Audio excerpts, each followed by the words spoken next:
Hi everyone, it's N and we are back. I did a poll on Patreon to see what you guys might want for the next Draw With Me video, and you guys wanted a voiceover of me talking about my mini comic process, so here we are.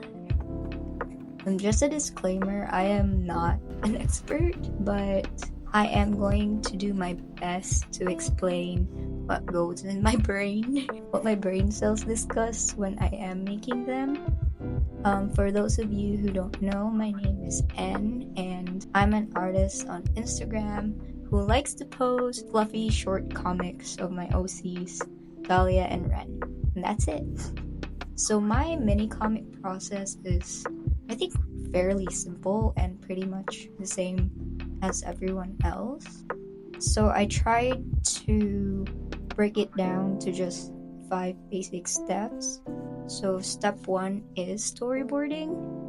Storyboarding is, for me, the hardest part of the process. I don't have ideas every single time, so it's kind of hard to start a mini comic when I'm not very inspired. So what I usually do is think of a cute moment that I would like my characters to do, or I would like to see them in, and then from there I mostly work backwards. So I would then start to think of the necessary steps and scenes that I would need for them to get to that cute moment. So that's kind of like what my formula is: introduction, cute moment, end scene. That's it. Sometimes I do write as I go. Like, I would try to start storyboarding with my characters in a certain situation, and then I would just kind of keep storyboarding until I reach an end. Whenever I do this, I kind of notice that it becomes more of my longer comics, the ones where I would have to divide into different parts when I upload it on on Instagram. This kind of way of storyboarding is fun, but it's a lot of work for me because I have to like do a lot more work compared to the little short formula that I've made. And I am fairly lucky that the readers and the people who follow me, they do like the fairly cute short ones as well. And I think I am still trying to find a balance between the two, because the cute short ones are nice, but I do also like the longer ones where I can somehow show you guys a bit more of their personalities. So yeah, that's it for storyboarding. This takes me about a week mostly, just because it takes a lot of thinking and a lot of revisions and everything. So I always try to do it like a week ahead. But now that for the shorter comics, it does take me like lesser time to do that, especially like with the formula. So that's it. The second step for the inking, I do very, very rough sketches during the during the storyboarding process. And when I do the inking, I do the basic line art fairly kind of loose and light.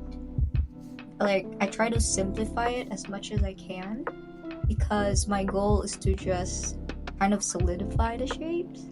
I'm not sure if you guys noticed, but my characters do kind of have like some shape. I don't know how to describe it, but like they kind of have a shape. I was trying, when I was designing them, I was trying to apply this method that I learned.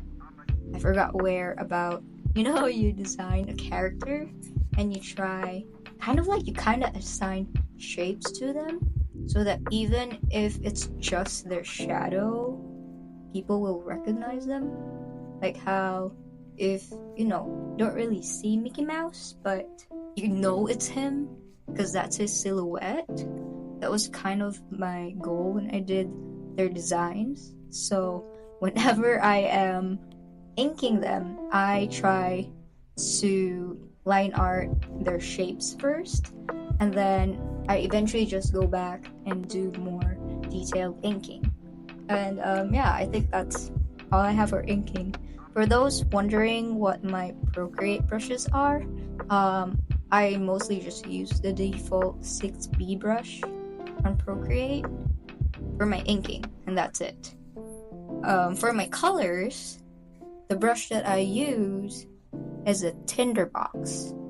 I think that's in the inking category, but yes, Tinderbox. I just really like the texture that it gives. It's kind of have this grainy texture that I like. Kind of goes, the size can go bigger than the 6B pencil, so that's another thing. And yeah, so now we're diving into step 3. Colors for me is the easiest step. I think it's the most therapeutic step out of all the steps that I have. It's fairly easy because I use a limited color palette. You guys can probably see that colors I use are pretty much the same. I like to think of it as my capsule wardrobe. I like how all the colors are there for a reason and they go well with all the other colors. I think doing this just makes my work a lot more efficient and a lot more effective. My color palette is inspired by a 90s throwback kind of thing, you know, with the grainy texture and those stuff. Yeah, that's it for colors. For step 4, it's backgrounds, and again, it's fairly very easy. I think you guys can see that my backgrounds are very simple, plain colors, still within my capsule, like my palette capsule is what I would call it now. There are times where I would like to go into more detail with the backgrounds, because it's kind of fun. But one of the goals that I did have for this webtoon was to keep the art style simple, because I have been trying to make a webtoon for years, and I'd always get overwhelmed with all the work that has to be done, and I just really wanted to make comics and little stories. So when I was making Hello Again, I was determined to just keep the art style simple and efficient, because that is what works best for me. It's what works best that I get to manage it well with all my personal stuff, my personal life, and not kind of like sacrifice my health. And yeah, that does make my life a lot easier. And lastly, step 5, which is the dialogues, speech bubbles, and special effects. Sometimes I would do this after inking, because to be honest, there are times, a lot of times, like I would still struggle to draw certain angles, certain body parts, and one of my tricks is to cover that body part with a speech bubble. Or if the speech bubble won't work, I would just crop it off. So sometimes I do that because of that. Also, sometimes this dialogues take me a long time as well, because I don't always write down the dialogues as I do the storyboarding. Like for this mini comic, there was a part where I was really struggling with, because no matter what I wrote, I found really cheesy.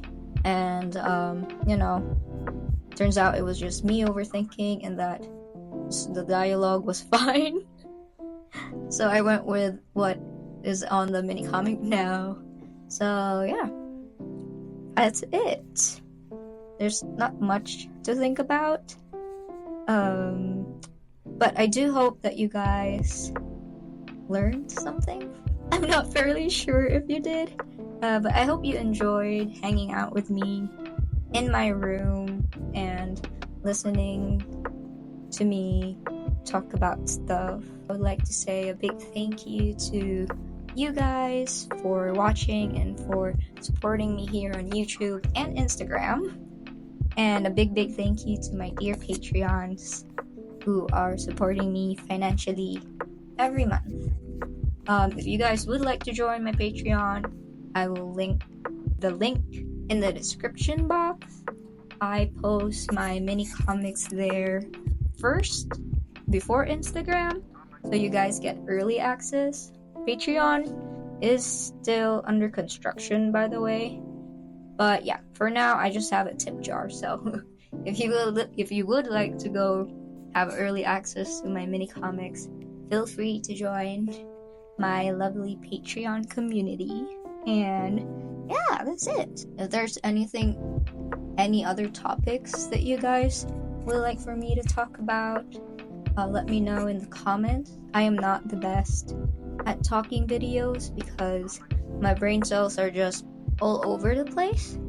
In fact, my brain cell right now is barely pulling through, but I'm so glad I somehow managed to do this. I hope you guys enjoyed, and I will see you guys in the next episode. Bye! Bye.